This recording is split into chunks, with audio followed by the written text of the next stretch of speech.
հիդրոթերապանական պայմանների առանձնահատկություններով, վերլուծելով աշնանային ժամանակաշրջանի հիդրոթերապանական պայմանները, եկել ենք այն եզրակացության, որ 25 թվականի գարնանային վարավների հոսքի ձևավորման վրա դրանք հիմնականում կունենան դրական ազդեցություն, քանի որ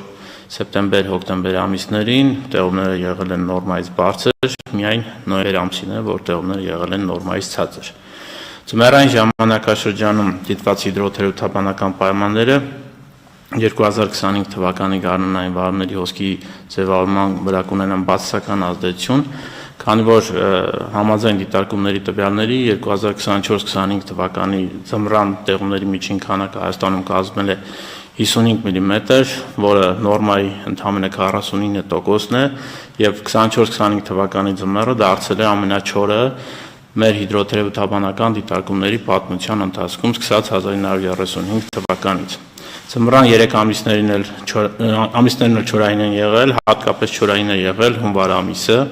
երբ ամսական տեղումները կազմել են նորմայի ընդամենը 18%-ը։ Այն երկրորդ չոր հունվարն էր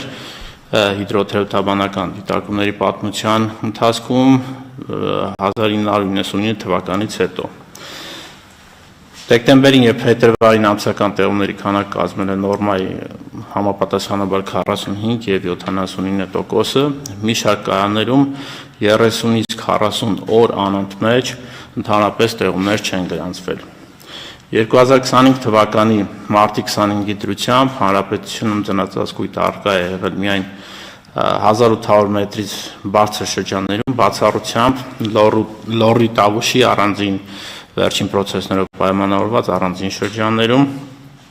Արագած բարձր լեռնային կայանում, որը 3229 մետր բարձրության վրա, ծնածածկույթը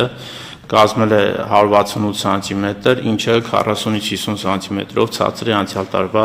ցուցանիշից եւ կազմել է նորմայի 76%-ը։ Գետավազաներում կուտակված ջրապաշարները վարավների ժամանակաշրջան ընթացնելով կարող ենք ասել, որ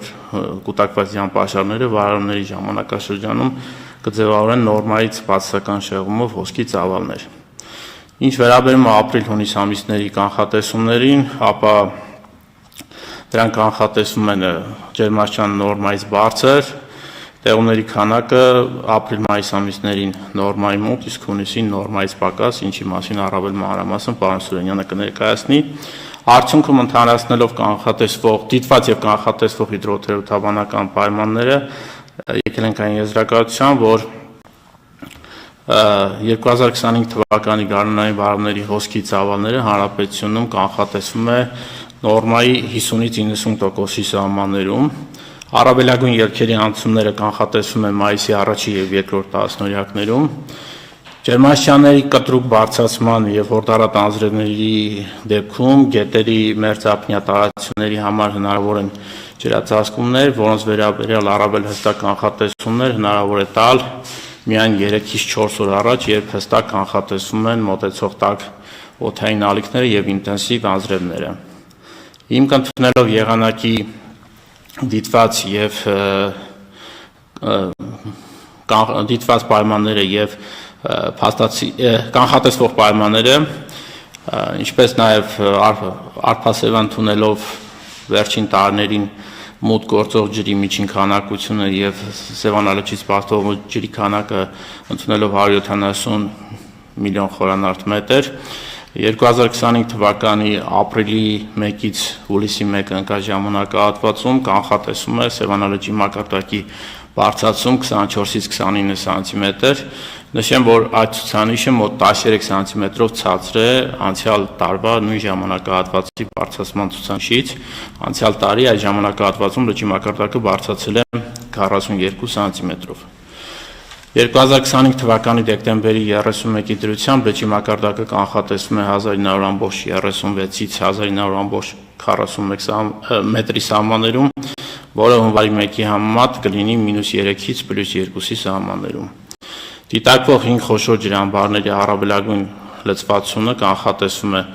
Ախուրյանի ջրամբարում 100% լցվածություն, Արփիլի ջրամբարում 55-ից 60% լցվածություն,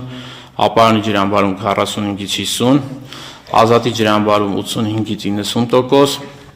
Մարմարիկի ջրամբարում 95-ից 100%։ Ընդհանուր ջրամբարների ջրալցվածությունը նախորդ տարվա համեմատ կանխատեսվում է 15%-ից 20% քիչ ջրալցվածություն։ Շատ շնորհակալ եմ, խնդրեմ պարոն Սուրենյան։ Ես մինչև